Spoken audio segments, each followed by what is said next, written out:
ඔබේ වෘෂණකෝෂ දෙකේ ප්‍රමාණයන් වෙනස්ද? අද කතා කරන්නේ පිරිමි අය සාමාන්‍යයෙන් ගොඩක් බයෙන් අහන හරියට Google කරන ප්‍රශ්නයක් ගැන. මගේ කෝෂය එකක් ලොකු වෙලා. මගේ කෝෂයේ ගෙඩියක් ඇවිල්ලා තියෙනවා. මේක මගේ කෝෂයේ කැන්සර් එකක්ද කියලා. මොකද්ද සාමාන්‍ය කෝෂවල පිහිටීම වෙන්නේ?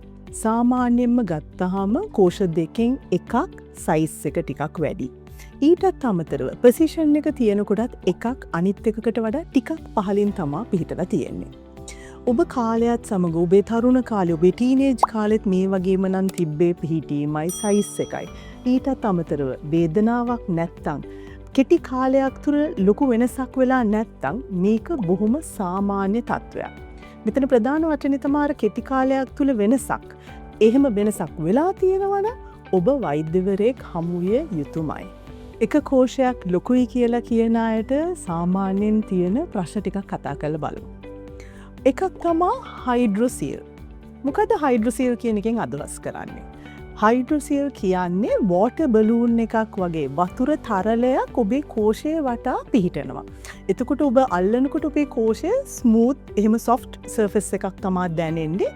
ගොඩක් වෙලාවට වේදනාවක් එන්නේ නැහැ. හැබැයි බරක් හෙවිනස් එකක් තියෙනවා.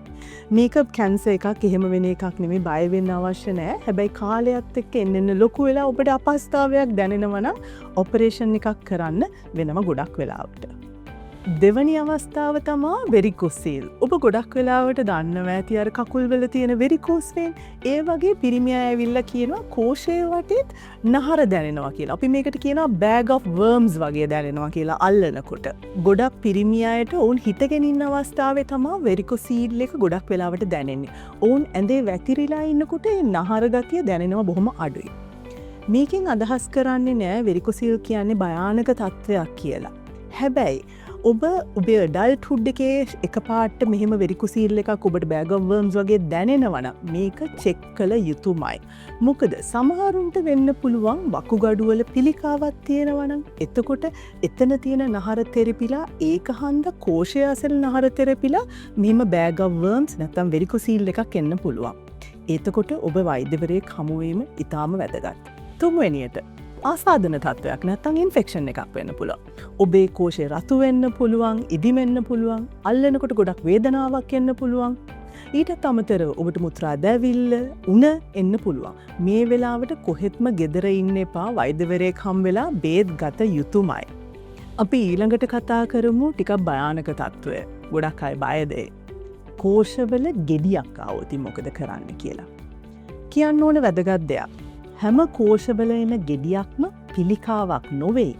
හැබැයි කෝෂයක ගෙඩියක් ආවොතින් ඒක පරීක්ෂා කර බැලීම ඉතාම වැදගත්. කෝෂයේ තියෙන පිළිකා ගැන ගොඩක් වෙලාවට රෝගීන් ඇවිල්ලා කියන්නේ මෙහෙමයි. මගේ කෝෂයේ පොඩි ගැටෙත්තක් තියෙනවා, නැත්තම් ෆර්ම් ලම්ප් එකක් තියෙනවා. සමහරුන්ට වේදනාවක් ඇත්තෙම නෑ, නිකන් හෙවිනස් එකක්, බරක් විතරයි කෝෂයේ ඇවිල්ලා තියෙන්නේ කියලා. මේකේ වැදගත්ම වෙන්නේ කෝෂයේ එන ටෙස්ටිකියුලර් කැන්සර් සාමාන්‍ය මුලදී හඳුනාගෙන ප්‍රතිකාර ගත්තොතින් මේක නිට්ටාවට සුව කරන්න පුළුවන් කැන්සර් එකක්. ඔබ කොහොමද ගෙදරදීම ඔබේ කෝෂවල වෙනසක් වෙලාද කියලා පරීක්ෂා කරලා බලන්නේ? වෛද්‍යවරුන් විදියට අපි කියන්නේ සාමාන්‍යයෙන් මාසෙකට සැරයක් ඔබේ කෝෂ ඔබ පරීක්ෂා කරලා බලන්න ඕන. ඒ කරන්නේ කොහොමද? ඔබ හැම වෙලාවෙම ඒක කරන්න ඕනේ ඔබ හිටගෙන ඉන්න අවස්ථාවකදී ඇඟිලි තුඩු වලින් ස්පර්ශ කරලා බලන්න ඕනේ කෝෂවල තත්ත්වය, සයිස් එක. ඒකෙන් ඔබ දැනගන්නවා ඔබේ කෝෂවල මොකද්ද සාමාන්‍ය තත්ත්වය, normal size එක, shape එක දැනගන්න පුළුවන්. ඔබ මොකද්ද මෙහෙම මාසෙකට සැරයක් චෙක් කරලා පරීක්ෂා කරලා බලන්නේ? එකක්, අලුතෙන් ගැටිත්තක් ඇවිත් තියෙනවද කියන එක. දෙවෙනි එක, ඔබේ කෝෂවල සයිස් එක හරි ෂේප් එක හරි වෙනස් වෙලා තියෙනවද කියලා. තුන්වෙනියට, ඔබ අල්ලනකොට ඔබේ soft light touch එකටත් වේදනාවක් එනවද කෝෂවල කියලා. මේ වගේ තියෙනවා නම් ඔබ වෛද්‍යවරයෙක් හමු වීම ඉතා වැදගත්. අවසාන වශයෙන් නැවතත් කියන්න ඕනේ ඔබේ කෝෂයේ අලුතෙන් ගැටිත්තක් ඇවිල්ලා තියෙනවා නම් ගෙදෙට්ට වෙලා බය වෙලා ඉන්න එපා, Google කර කර ඉන්න එපා. වෛද්‍යවරයෙක් හම්බෙලා වෛද්‍යවරයා අතින් පරීක්ෂා කරගන්න. එතකොට ඔබට රෝගී තත්ත්වයක් ඇවිත් නම් ඉක්මනින් ප්‍රතිකාර ලබා ගන්න පුළුවන්.